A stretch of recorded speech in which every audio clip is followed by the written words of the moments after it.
با پاش وایسه، با حرفت وایسا، مرد باش، با حرفت وایسا. بعدش ببین تو هم لاتی صحبت نکن. همین تو اونشو میدی؟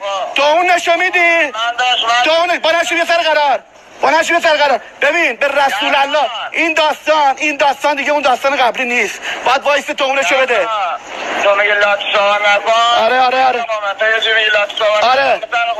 تو الان زنگ زدی داری لاتی صحبت. من همیشه همینطوریم. تو صداتو داری کج و کله میکنی بابا. تو به این حرفا نمیخوری صداتو کج و کله کنی. گوش میدی؟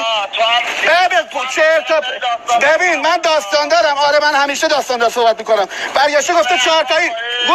گوش کن. ببین برگشته گفته داره 4 تایی نمیدونم فلانیو میخوره. اصلا بگو فلانی تو کرد. تو الان میگه به حرفا نمیخوره تو میخوری. تو بابا مال این حرفا نیستی. به درد نخور. بیا ببین هر جا که هستی رو دعوا کنیم. ول کن این حرفا رو. بیا دعوا کنیم. ببین بیا دعوا کنیم.